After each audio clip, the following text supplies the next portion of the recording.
આજની ધર્મકથા. પ્રણામ. શ્રીવર્મ કુમાર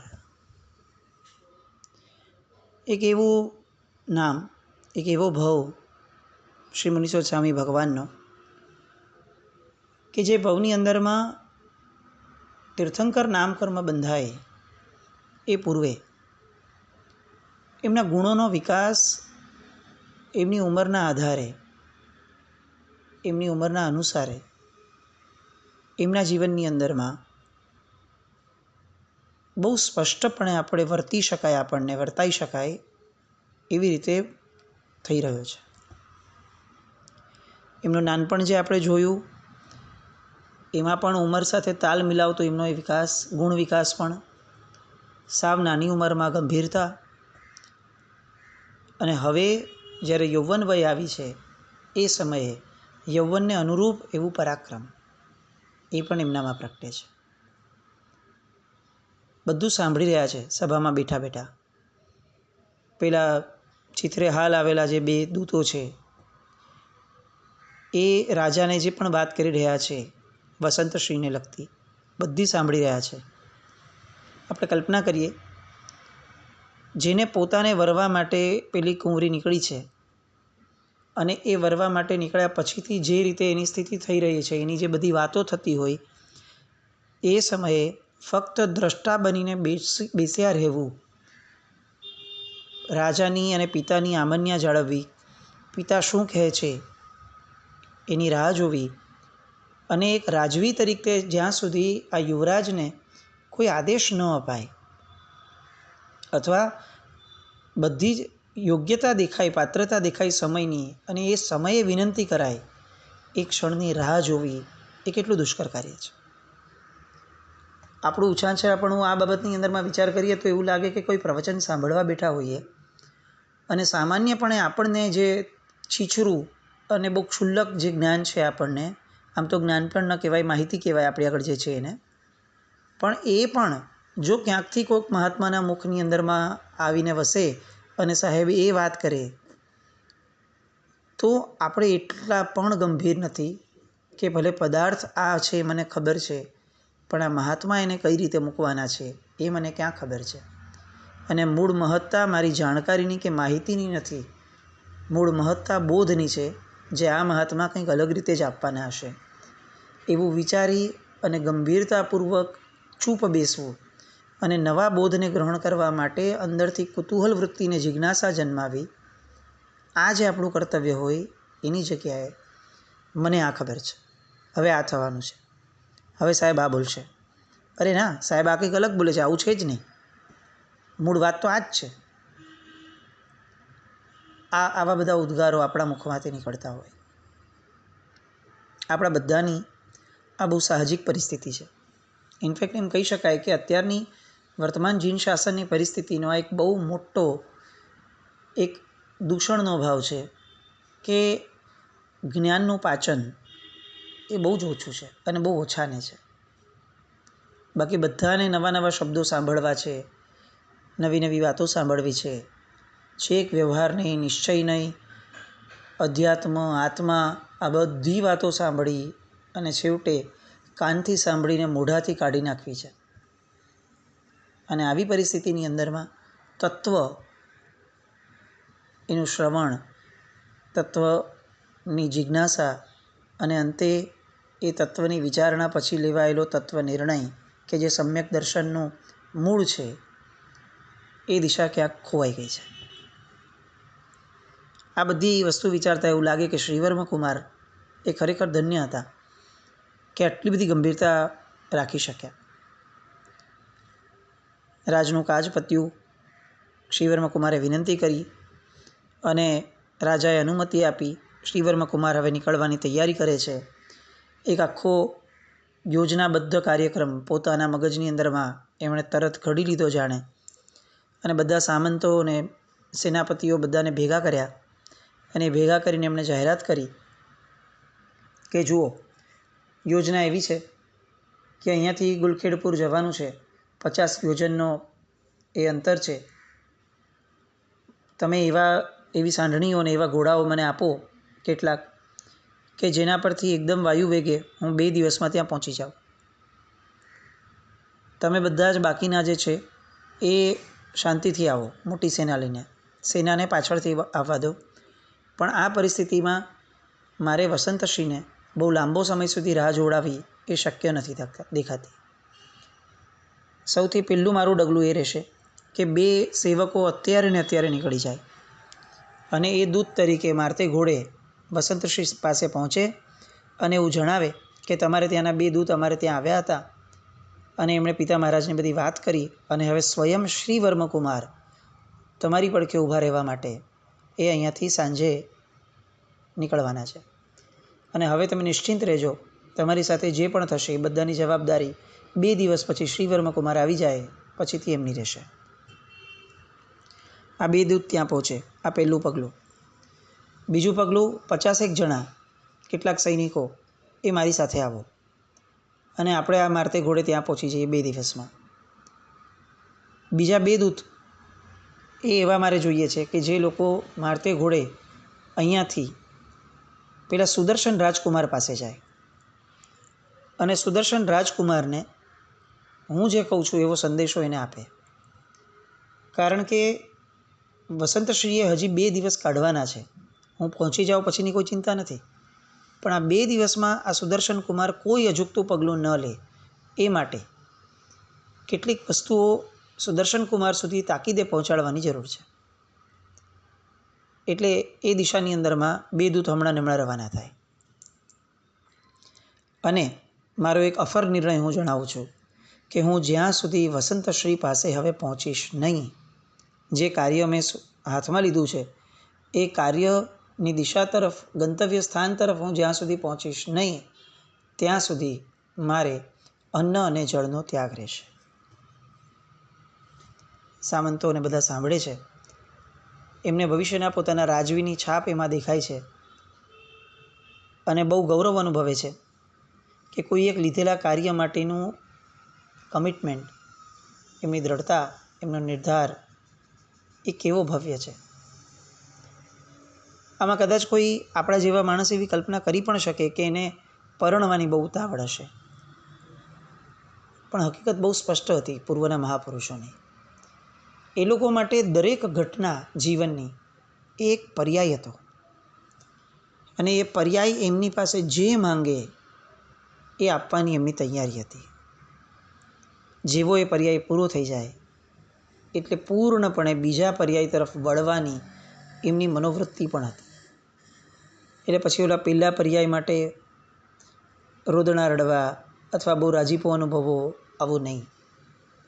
આ એક બહુ સરસ વાત છે કે પૂર્વના મહાપુરુષો અથવા આપણી ગામડાની સંસ્કૃતિ એમાં અત્યારના જેવી ક્લિષ્ટતા કે સંશ્લેષની ધારા એ નહોતી. એનું મૂળ કારણ હતું કે એ લોકો લગભગ એમની જીવન પદ્ધતિ જેવી હતી કે એ લોકો વર્તમાનમાં જીવતા, ન બહુ ભૂતકાળમાં જીવતા, ન બહુ ભવિષ્યમાં જીવતા, વર્તમાનમાં જીવતા.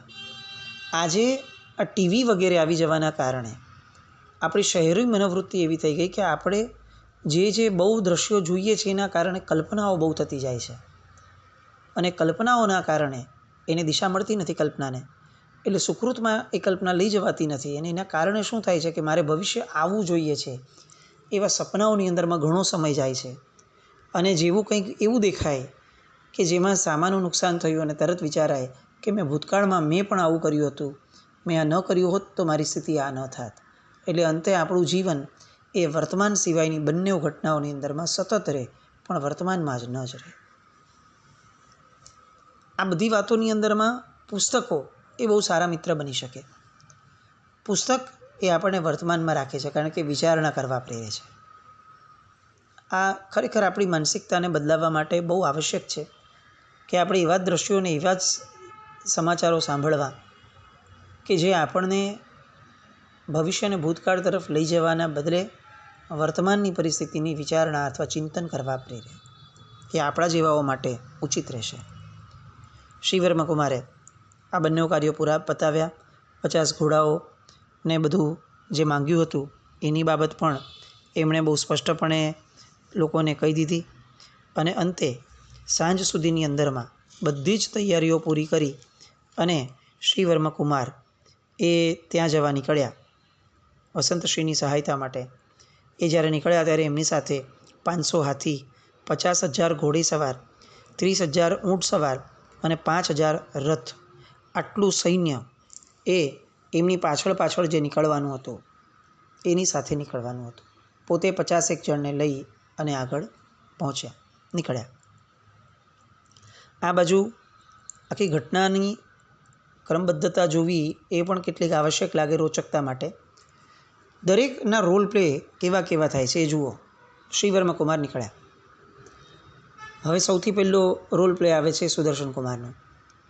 સુદર્શન કુમારને સમાચાર મળ્યા કે પેલો વીરપાળ, શૂરપાળનો દીકરો, એ અને આ દંડનાયક એ બંને જણા એવું નક્કી કરીને સંદેશો આપે છે વસંતશ્રીના દૂતને કે અમારું સૈન્ય અથવા અમારા રાજકુમાર અને અમારો દંડનાયક એ તમને અમારા નગરની બહાર સુધી તમને મૂકી દેશે અને ત્યારબાદ તમારે જે ચંદ્રપુર જવું છે એની સરહદ સુધી મૂકી અને અમે લોકો પાછા થઈ જશું.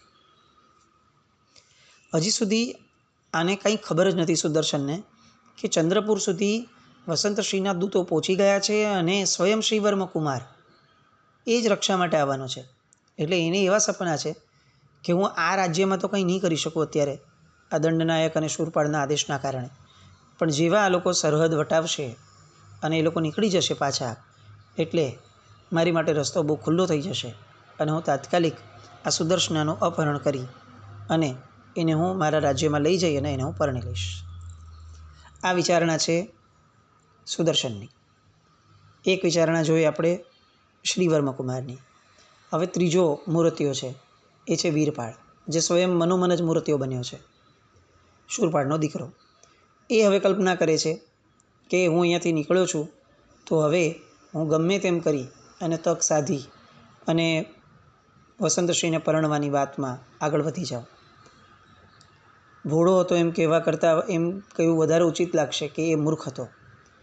એને દંડનાયકને પોતે જે અત્યારે એકચ્યુઅલી છુપાવવું જોઈતું હતું એની જગ્યાએ એ જે દંડનાયકની સાથે વાત કરવા બેઠો ત્યારે તરત જ એને કહી દીધું કે ભાઈ જો મારું તો આવું વિચારવું છે કે મારે આ વસંતશ્રીને પરણવું છે. પિતાએ ભલે એની રક્ષા માટે કીધું પણ મેં એના રૂપની વાતો સાંભળી છે એટલે મને એવું લાગે છે કે હું એને પરણીશ. અને આ વાત સાંભળીને દુશલ દંડનાયક જે હતો બહુ પ્રામાણિક હતો. એણે તરત જ કીધું કે રાજન, તમને આ શોભતું નથી કુમાર. તમે રક્ષા માટે આવ્યા છો, તમારાથી આવો વિચાર પણ કઈ રીતે કરી શકાય? આપણને ખબર છે કે કોઈક બીજાને પરણવા જઈ રહી છે, તો આપણાથી આવો વિચાર કેવી રીતે કરી શકાય? એ કદાપી શક્ય નહીં બનવા દો. ત્રણેયની અત્યારની સ્થિતિ જુઓ.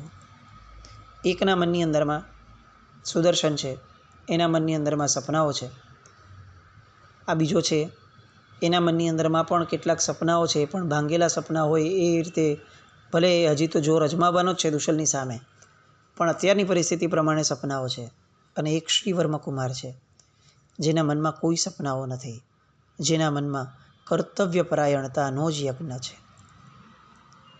શીખવાનું આ જ છે. વાર્તાઓ તો બધી એના રસ્તે જશે, મૂળ જે શીખવાનું છે એ આ છે કે જ્યારે કંઈ મેળવવા માટે નીકળ્યા હોઈએ ને ત્યારે સપનાઓ જોવા એ ક્યારેય સફળતા નથી અપાવતું. કર્તવ્યપરાયણતા શું છે અને એનો દ્રઢ નિર્ધાર, એ દિશા તરફ આપણા ડગલાઓ, એ જ આપણને સફળતા અપાવે છે. ટેકનિકલી જોવા જઈએ ને તો આ ત્રણમાંથી સૌથી ઓછો સક્સેસ રેશિયો, સક્સેસ પર્સન્ટેજ એ શ્રીવર્મા કુમારના છે. કારણ કે હજી તો જસ્ટ એ એન્ટર થયા છે આખી બેટલમાં. પેલા વીરપાળના તો રાજ્યમાં જ છે એટલે એને એમ લાગે છે કે હું જઈને વરી જઈશ. ઓલો રાહ જોઈને બેઠો છે કે જેવું આ રાજ્યમાંથી 2 દિવસ પછી જશે તરત હું એને વરી લઈશ. પણ છતાં પણ સફળતાની દિશામાં શ્રીવર્મા કુમાર કઈ રીતે આગળ વધે છે એના મૂળમાં જો આપણે જોવા જશું તો ખ્યાલ આવશે કે એમનું કમિટમેન્ટ હતું. એ કોઈ સપનાઓમાં નહોતા રાચતા, એ વર્તમાનમાં રહેતા હતા. આગળ વધ્યા. દૂત પહોંચ્યો વસંતશ્રી પાસે અને વસંતશ્રીને સમાચાર મળ્યા કે આ શ્રીવર્મા કુમાર જેને હું વરવા નીકળી હતી એ જ સ્વયં મારી રક્ષા માટે આવી રહ્યા છે. રોમ રોમમાં હર્ષ વાપી ગયો. પણ પછી સમાચાર પણ મળ્યા કે જે દૂત આપણે મોકલ્યા હતા એમાંના કેટલાક દૂતોને આ સુદર્શનના સૈનિકોએ મારી નાખ્યા અને 2 જ દૂત બચ્યા હતા. એટલે એ મર્યાનું પણ દુઃખ એને થયું કે ઓહો, આપણા દૂતો મરી ગયા આ સુદર્શનની દૃષ્ટતાના કારણે. પણ અંતે શ્રીવર્મકુમાર સ્વયં આવે છે તમને મળવા, એવા સમાચાર મળ્યા. એનો જે આનંદ હતો એ એમને રાજીપો અને ટાઢક આપવામાં સક્ષમ બન્યો. હવે વીરપાળ દુશલ દંડનાયકને લઈને આવે છે.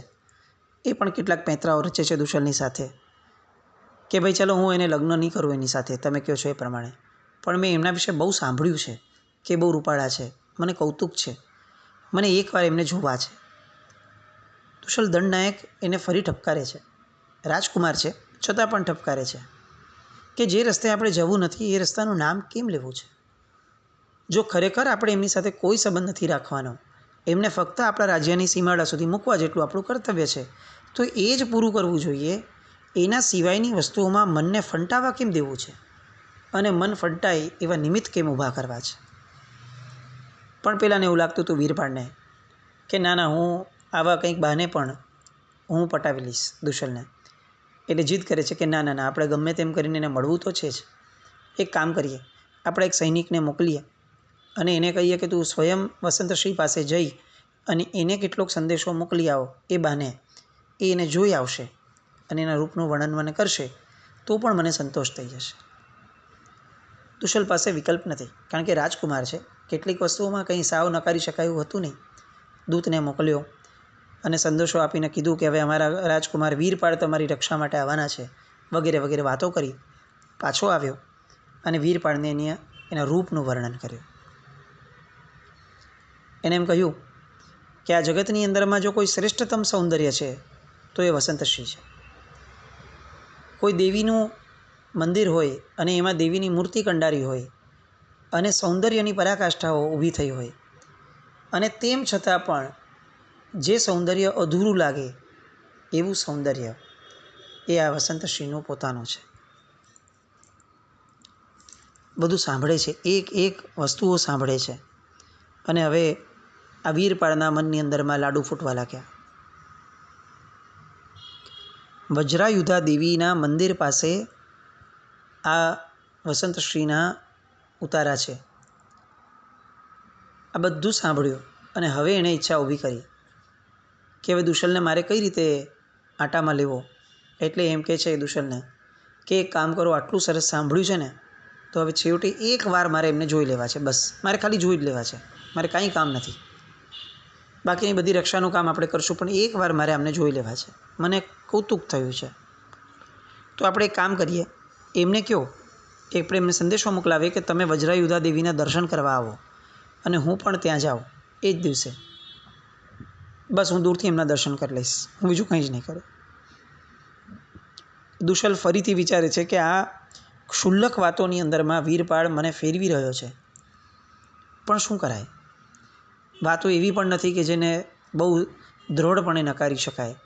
એટલે છેવટે એક દાસ દ્વારા વીરપાળ સમાચાર મોકલાવે છે વસંતશ્રીને કે અમારા રાજકુમાર તમારી રક્ષા માટે આવી રહ્યા છે, પણ તમે જરા અહીંયા વજ્રાયુધા દેવીના દર્શન માટે બહાર આવો.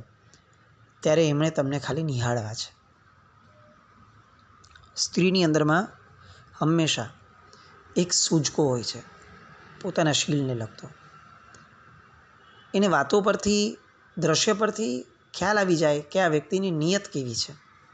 દરેક સ્ત્રીમાં આ સૂઝકો હોય છે, જો એ કેળવે તો. અને અહીંયા ફક્ત સમાચાર સાંભળતા વસંતશ્રીને લાગ્યું કે આ રાજકુમારની નિયત નબળી છે. એટલે કહી દે છે કે મારે કોઈ પણ પ્રકારે આવા દર્શન કરવા આવવાની મારી કોઈ ઈચ્છા નથી, કારણ કે મારી તબિયત નથી સારી ને મને આંખની અંદરમાં કેટલોક દુખાવો છે, એટલે હમણાં મારાથી બહાર નીકળવું શક્ય નહીં બને. વીરપાળ તો સમાચાર પાછા મળ્યા ને એટલે બહુ ડઘાઈ ગયો કે આ આવું કેમ કર્યું, અને હજી બીજો કંઈક પેંતરો મારે રચવું પડશે એવી વિચારણા સાથે હવે એ પણ શાંત બેઠો. પરિસ્થિતિ એવી છે કે ત્રણેય જણા વસંતશ્રી પર એગ્રેસિવ થવાની તૈયારીમાં છે, ત્રણ મૂર્તિયાઓ. અને એવામાં શ્રી વર્મકુમાર એમનું ત્યાં પહોંચવાનું થાય છે અને સૌથી પહેલી વાર વસંતશ્રી અને શ્રી વર્મકુમાર એ બંને એકબીજાને દ્રશ્ય રૂપે નિહાળે છે અને આ શ્રી વર્મકુમાર વસંતશ્રીને કેટલાક એવા વચનો આપે છે, કેટલાક એવા શબ્દો આપે છે કે જે શબ્દો દ્વારા એકલી દીકરી જે પોતાના પિતાના રાજ્યથી દૂર આવી ગઈ છે, પોતાના સસરાના રાજ્યમાં હજી સુધી ગઈ નથી, પહોંચી નથી અને વચ્ચે છે, બે મુશ્કેલીઓ એના માથે મંડારાઈ રહી છે અને તેમ છતાં એને અંતરના આનંદની અનુભૂતિ આપે એવા કેટલાક શબ્દો એની આપલે આ શ્રી વર્મકુમાર અને વસંતશ્રી સાથે થાય છે. ભવ જૂના ઋણાનુબંધો જ્યારે એકબીજાની સામે ભેગા થાય છે, અત્યારના જમાનાનો જે શબ્દ છે લવ એટ ફર્સ્ટ સાઇટ, આપણા પૂર્વજો છે ને એનાથી એ બિયોન્ડ હતા. એ તો વગર સાઇટે પણ લવ કરી શકતા હતા. એમને કંઈ જોવું જરૂરી નહોતું. ચિત્ર અને નામથી પણ રૂવાડા એમના એ કહેતા હતા કે હું આમની માટે સર્જાઈ છું. અને એ રૂવાડાઓ જ્યારે એકબીજાની સામે આવે છે બંનેના, ત્યારે જે આનંદ એકબીજાને આપે છે મિલનનો અને જે અનુભૂતિઓ આપે છે એકબીજાને પામ્યાની, એ અનુભૂતિઓનો આનંદ, એનો રસાસ્વાદ અને હવે જે રીતે ફાઇટ ટુ ફિનિશ થવાની છે એ બધી વાતો, એની માટે આવતીકાલે ફરીથી મળીએ. જીના આજ્ઞા વિરુદ્ધ કંઈ પણ બોલાવ્યું હોય તો મિચ્છામિ દુક્કડમ. જૈનમ જયતિ શાસન.